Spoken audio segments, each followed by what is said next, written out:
Om Shanti. Good morning. अव्यक्त मुरली 30 जनवरी 2022। बाबा का मीठा मीठा पत्र हम मीठे मीठे बच्चों के मीठे मंथन के लिए। मंथन शुरू करने से पहले सर्वशक्तिमान प्यारे बाप दादा की शक्तिशाली किरणों के नीचे बैठ जाते हैं और महसूस करें मेरे ऊपर किरणें बरस रही हैं और मैं आत्मा मास्टर सर्वशक्तिमान बनती जा रही हूं। ये मुरली अव्यक्त बाप दादा के रिवाइज कोर्स 2 जनवरी 1990 की अव्यक्त वाणी है। मुरली का शीर्षक है सारे ज्ञान का सार स्मृति। बाबा ने जो कुछ अब तक ज्ञान दिया स्मृति के आधार पर ही तो दिया है।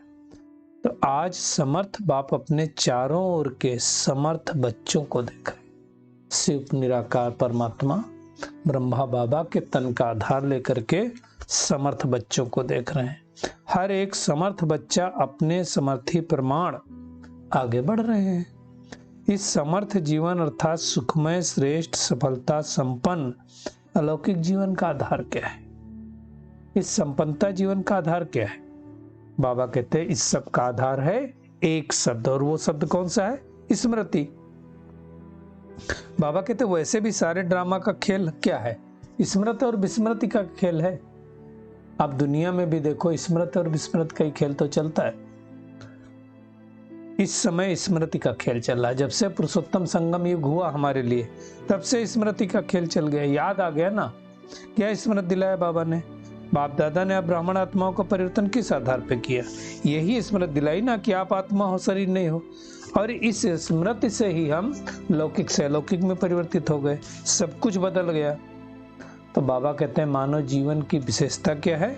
स्मृति बीज है। स्मृति जिस बीज से वृत्ति दृष्टि कृति सारी स्थिति बदल जाती है। आप देखो एक सोच से क्या से क्या आदमी बन जाता है।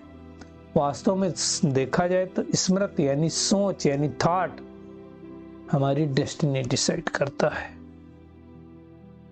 बाबा कहते हैं बीज है स्मृति, जिस बीज से दृष्टि वृत्ति कृति सारी स्थिति बदल जाती, इसलिए गाया जाता है जैसी स्मृति वैसी स्थिति। बाबा ने फाउंडेशन स्मृति का ही परिवर्तन किया ना, स्मृति को तो बदल दिया ना। जब फाउंडेशन श्रेष्ठ होगा तो जीवन अपने आप श्रेष्ठ हो जाएगी। बाबा कहते कितनी छोटी सी बात का परिवर्तन किया। क्या परिवर्तन किया?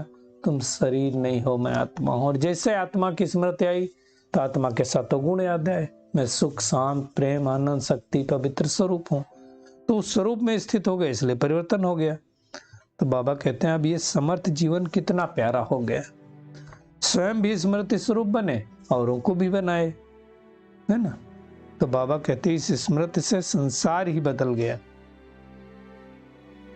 चाहे सेवार्थ संसारी आत्माओं के साथ में रहते हो, लेकिन मन सदा लौकिक संसार में रहता है।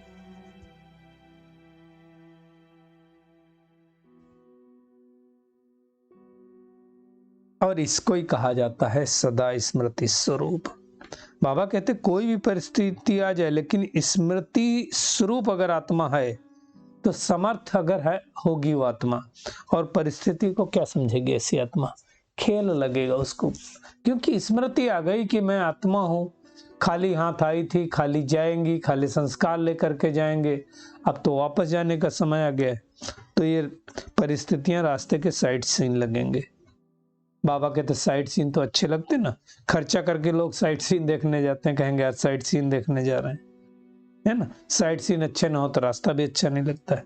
तो बाबा कहते हैं ऐसे स्मृति स्वरूप समर्थ स्वरूप आत्मा के लिए परिस्थिति कहो, पेपर कहो, विघ्न कहो, प्रॉब्लम कहो, ये सब क्या हो गए? साइड सीन हो गए, है ना। सब साइड सीन है। स्मृति में है कि मंजिल के साइड सीन्स अनगिनत बार हमने पार किए हैं और फिर से पार कर रहे हैं, पार कर लेंगे। Nothing new. तो इसका फाउंडेशन क्या हुआ? स्मृति, है ना। अगर स्मृति भूल जाती है, फाउंडेशन हिला, तो जीवन की बिल्डिंग भी हिल जाएगी। तो बाबा कहता आप तो अचल अडोल हो ना, है ना। तो सारा देखा जाए तो खेल ही है स्मृति और विस्मृति का। अगर किसी को स्मृति आ जाए, भूल गया मान लो वो राजा का बच्चा है, विस्मृति चली जाए और जैसे स्मृति आ जाएगी तो प्रॉपर्टी का मालिक बन जाएगा। बाबा कहते हैं चारों पढ़ाई के चारों सब्जेक्ट का आधार भी क्या है? स्मृति। पहली सब्जेक्ट, सबसे मुख्य सब्जेक्ट क्या है? सभी लोग अपने चिंतन में लाएं। बाबा ने कहा मुख्य सब्जेक्ट है याद। याद अर्थात स्मृति में कौन कौन है? स्मृति में बाप कौन, मैं कौन, ये स्मृति है ना। ये पहली सब्जेक्ट की कि मैं कौन, मेरा पिता कौन। दूसरी सब्जेक्ट क्या है? ज्ञान। तो ज्ञान कौन सा? रचता और रचना का ज्ञान। उसका फाउंडेशन भी क्या है? स्मृति बाबा ने दिलाई ना कि अनादि में क्या हो, आदि में क्या हो, वर्तमान में क्या हो, है ना। फिर ब्राह्मण से फरिश्ता कैसे हो, फरिश्ता से देवता कैसे हो। ये सब स्मृतियां बाबा ने किस आधार पर दिलाई? ज्ञान के आधार पर, है ना। और तीसरी सब्जेक्ट क्या हो गई? दिव्य गुण। कौन से दिव्य गुण? ब्राह्मणों के जो दिव्य गुण हैं, बाबा ने कहा वो लिस्ट स्मृति में है ना। हर्षित, मुक्ता, पवित्रता, सत्यता, ऐसे बहुत सारे गुण हैं। बाबा कहते तो तभी तो उस समय प्रमाण उस गुण को कार्य में लगाते हो, कर्म में लगाते हो। अगर स्मृति कम हो तो क्या रिजल्ट होती है? समय पर यूज नहीं कर पाएंगे ना फिर। तो बाबा कहते जब समय बीत जाता है तो स्मृति में आता है कि नहीं करना चाहते थे लेकिन हो गया। आप स्मृति बाद में आए, वो समय बीत गया तो क्या कर सकते हैं, है ना। आगे के लिए सोचते हैं ऐसा नहीं करेंगे। तो दिव्य गुण भी क्या हो गए? स्मृति के आधार पे हो गए, है ना। तो ये भी तीसरा सब्जेक्ट भी हमारा स्मृति के ऊपर हुआ, है ना। बाबा कहते जब समस्याएं थी घबराते नहीं हो ना। तो दिव्य गुणों का भी आधार क्या हुआ? सदा स्मृति स्वरूप। निरंतर और नेचुरल दिव्य गुण सहज हर कार्य में लगते रहे। और चौथी सब्जेक्ट अपनी क्या है? सेवा। तो बाबा कहते हैं अगर इसमें भी अगर स्मृति स्वरूप नहीं बनते, क्या स्मृति स्वरूप बने? कि मैं विश्व कल्याणकारी आत्मा हूं। वो स्मृति नहीं आती तो सेवा में सफलता नहीं होती। सेवा द्वारा बाबा कहते किसी आत्मा को स्मृति स्वरूप नहीं बना सकते ना, अगर हमको विश्व कल्याणकारी की बात नहीं आती। तो सेवा स्वयं की और बाप की स्मृति दिलाना, ये बात है। तो चारों सब्जेक्ट का फाउंडेशन क्या हुआ? स्मृति, है ना। यानी सारे ज्ञान के सार का एक शब्द स्मृति।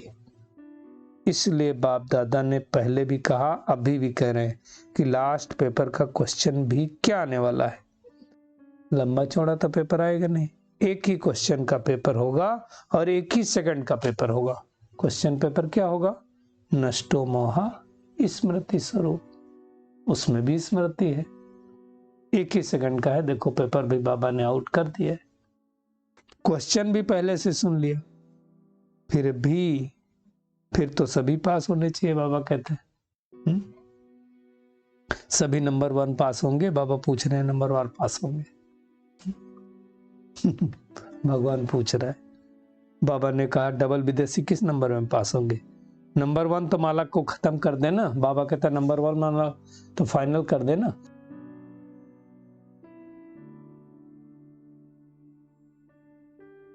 बाबा कहते हैं चांस है लास्ट सो फास्ट जाने का। अलग माला बनाए तो जो पिकनिक के स्थान बनेंगे वहां जाना पड़ेगा। पिकनिक के स्थान जो सतयुग में होते हैं, विदेश से पिकनिक के स्थान होंगे, है ना। फिर बाबा ने कहा सभी टीचर्स स्मृति स्वरूप है ना। चारों ही सब्जेक्ट में स्मृति स्वरूप, मेहनत नहीं। टीचर का अर्थ ही अपने स्मृति स्वरूप, फीचर्स से भी औरों को भी स्मृति स्वरूप बनाना, यह है टीचर का काम, है ना। आपके फीचर्स औरों को स्मृति दिलाएं कि मैं आत्मा हूं। मस्तक में देखें तो क्या है? चमकती हुई आत्मा नजर आए, चमकती हुई मणि आए, जैसे सांप और मणि को देखो तो बाबा कहते कौन नजर आएगा, सांप की तरफ तो ही कोई ध्यान देगा, मणि की तरफ ध्यान देगा। ऐसे में आत्मा चमकती हुई मणि हूं, उसकी तरफ ध्यान जाए, है ना। बाबा कहते हैं विस्मृति वालों को स्मृति दिलाना यही तो सेवा है।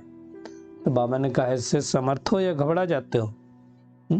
स्टूडेंट घबराएगा नहीं, फ्रंट में रहेगा। टीचर्स क्या करते हैं? फ्रंट में रहते हैं, जैसे ब्रह्मा बाप रहे।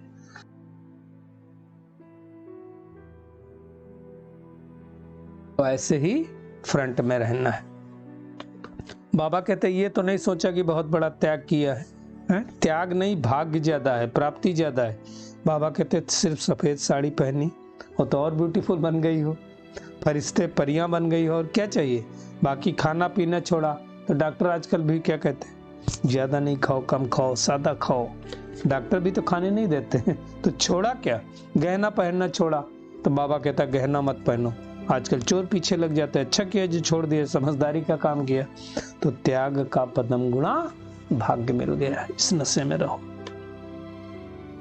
है ना। फिर बाबा ने एथेंस वालों से बात किया, उनको याद किया। एथेंस में कुछ प्रोग्राम चल रहा था तो उनको याद किया। बाबा ने कहा बाप के स्नेह और विशेष आत्माओं की शुभ भावना, शुभकामना है ही, बच्चों को तो सफलता मिलेगी, है ना। बाबा कहते बेफिक्र बादशाह बनकर, लाइट हाउस माइट हाउस बन करके शुभ भावना शुभकामना के वाइब्रेशन फैलाते रहो। फिर बाबा ने दिल्ली जोन वालों से बात की। बाबा ने कहा अपने भाग्य को देखकर सदा हर्षित रहते हो, सदा वाह वाह के गीत गाते हो, हाय हाय के तो नहीं गाते हो। कोई परिस्थिति आए, हाय अब क्या करूं, कोई बीमारी आए, हाय अब क्या करूं, हाय हाय के गीत समाप्त हो गए, या कभी दुख की लहर आ जाती, दुख के संसार से न्यारे हो गए और बाप के प्यारे हो गए, इसलिए दुख की लहर स्पर्श नहीं कर सकते। बाबा कहते चाहे सेवा के अर्थ रहते भी हो, लेकिन कैसे रहते हो? कमल पुष्प समान। तो ऐसे कमल पुष्प समान हमें बनना है। फकुर में रहो कि हम परमात्मा की छत्र छाया में पलने वाले हैं, है ना। जितना न्यारे उतना बाप के प्यारे होंगे तो परमात्मा की छत्र छाया अपने आप मिलेगी, है ना। जैसे कमल पुष्प का बाबा ने एग्जाम्पल दिया, कीचड़ में रहते हैं, न्यारा और प्यारा रहता है। बाबा कहते हैं भगवान ने गारंटी ली है, दाल रोटी अच्छे से अच्छी देने के लिए बाप दादा बंधा हुआ। बाबा ने कहा 36 प्रकार के भोजन नहीं देंगे, लेकिन दाल रोटी प्यार की जरूर मिलेगी। इतनी बड़ी गारंटी लेने वाला कौन मिलेगा, है ना। तो बाबा कहते फिक्र किस बात की? दुनिया में फिक्र रहता है हम भी खाएं, पीछे वाले भी खाएं। तो बाबा कहते आप भी भूखे नहीं रहोगे, आपके पीछे वाले भी भूखे नहीं रहेंगे, और क्या चाहिए। बेफिक्र होंगे तो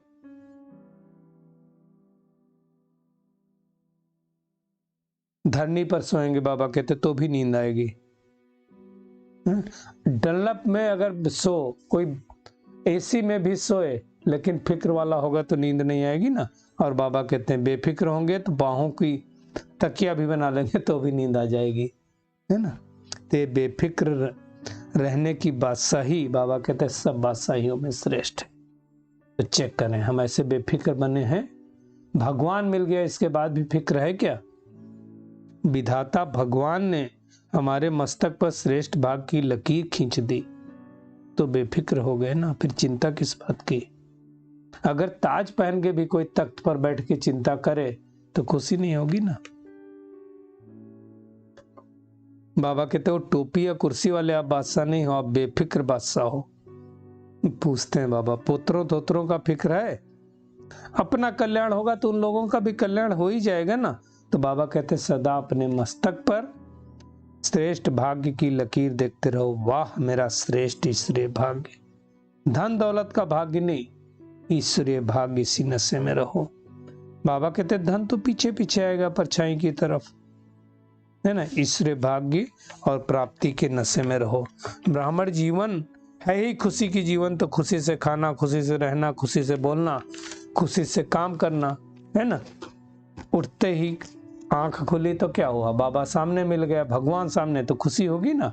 और रात को आंख बंद हुई तो खुशी से आराम से बाबा की किरणों में सो जाओ। तो इतना अच्छा जीवन है। फिर बाप दादा ने एक व्यक्तिगत गए गायत्री मोदी परिवार बैठा था, उनसे मुलाकात किया बाबा ने, है ना। तो आज सारा दिन क्या करेंगे, एक तो देखेंगे चारों ही सब्जेक्ट हमारे उनकी स्मृति है, चाहे ज्ञान हो, एक चाहे योग हो, चाहे धारणा हो, चाहे सेवा, और दूसरा हम कितने बेफिक्र पासा बने। बाबा का आज का वरदान है, पुरुषार्थ की यथार्थ विधि द्वारा सदा आगे बढ़ने वाले सर्व सिद्धि स्वरूप भव। बाबा कहते हैं पुरुषार्थ की यथार्थ विधि है, अनेक मेरे को परिवर्तन कर एक मेरा बाबा। इस स्मृति में रहना और कुछ भी भूल जाए, लेकिन ये बात कभी न भूले। कौन सी बात? मेरा बाबा। मेरे को याद नहीं करना पड़ता, उसकी याद स्वतः आती। तो मेरा बाबा दिल से कहते हो तो योग शक्तिशाली हो जाता है। तो इस सहज विधि से सदा आगे बढ़ते हुए सिद्धि स्वरूप बनो, ऐसी मेहनत करनी है। स्लोगन है, माया जीत बनना है तो स्नेह के साथ साथ ज्ञान का फाउंडेशन भी मजबूत करो। चलिए परमात्मा किरणों के नीचे बैठ जाते हैं और अनुभव करते हैं, मैं मस्तक मणि आत्मा, मुझे स्मृति है कि मैं इस शरीर की मालिक हूं। मुझे चारों सब्जेक्टों की भी स्मृति है, उस स्मृति से मैं आत्मा चारों सब्जेक्टों में मेहनत कर पुरुषार्थ कर आगे बढ़ रही हूं। मुझे परमात्मा पिता की भी स्मृति है, अपने 84 जन्मों की भी स्मृति बाबा ने दिला दी है। तो मैं पुरुषार्थ की यथार्थ विधि से आगे बढ़ने वाली सर्व सिद्धि स्वरूप आत्मा बनती जा रही हूं। कर्म में, वाणी में, संपर्क में, संबंध में, लवलीन अवस्था में, स्मृति में स्थित होने वाली आत्मा बन गई हूं।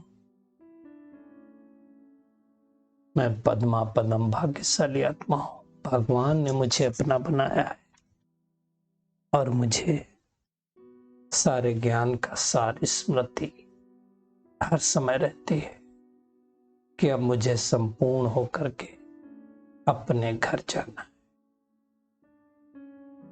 शुक्रिया मीठे प्यारे बाप दादा, शुक्रिया आप सभी का इस मीठे मंथन के लिए। ओम शांति।